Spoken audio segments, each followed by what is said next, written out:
There is no level of education, no level of income, no accomplishment in your life that can ever, ever, ever prepare you to hear the words, you have breast cancer. So how did I get my head around it? Well, I posted on Facebook.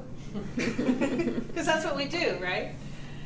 And I'll never forget what I heard from one of my friends who responded to me, you know, Connie, somewhere out there, cancer is posting on its Facebook page, oh no, I've got Connie. And what that optimism did for me was turn my perspective. It created a shift. You see, because when I was going in support of a friend to get a mammogram, because she was terrified, I had no idea that I was really going to get diagnosed with this crap. Sure, it was in the back of my mind. And you know, a mammogram isn't comfortable. People avoid it. They make you undress, clean you off, go into this room, stand prone to a wall, and then they take 2 planks and squish your anatomy so hard and make you hold your breath and a very sensitive part of you while they take a picture. And then just when you think it's done, they let you out and start it all over again while a complete stranger fumbles you back into this machine and they turn it into another perspective. It's not comfortable. So no wonder women avoid it. And then the lady calls me and she says, hey, we found something. You need to come back. Okay. So I come back and the sonogram is done with a probe and it's covered in this gooey jelly stuff.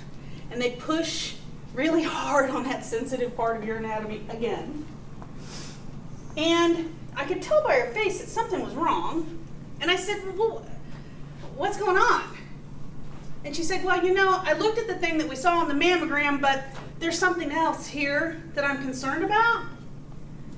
And I don't know for sure what it is, but I'll talk to the doctor and we'll be calling you.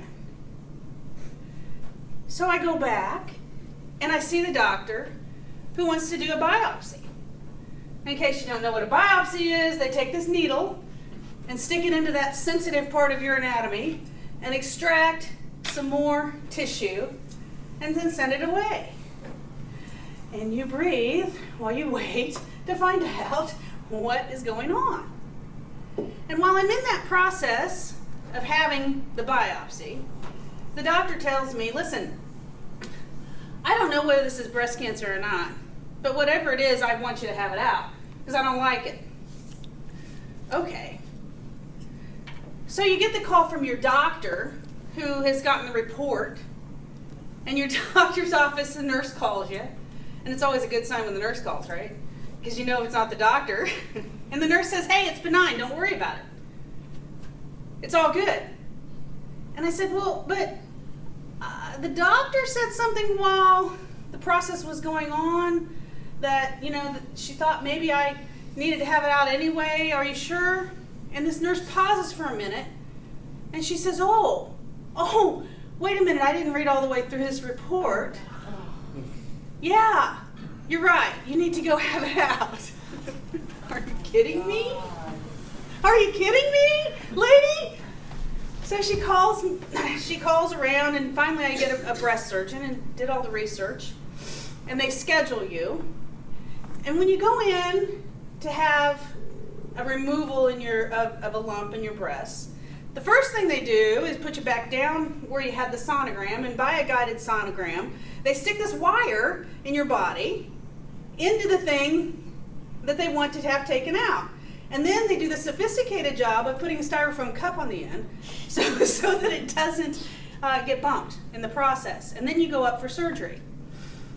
And the breast surgeon told me that she looked at the thing on the mammogram and it was okay, but she took it out. She looked at the thing that the ultrasound tech found and took it out, both benign, but while she was in there, she saw another thing that she did not like, and she removed a 2 millimeter size cancer from my body.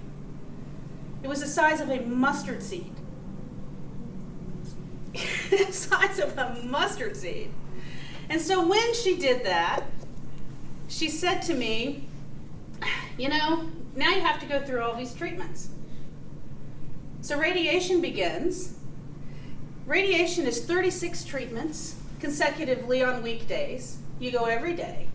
Additionally, you have to see your medical oncologist, your radiology oncologist, and because my particular breast cancer had estrogen tags on it, I could no longer take the birth control pills that I was taking to regulate my migraines.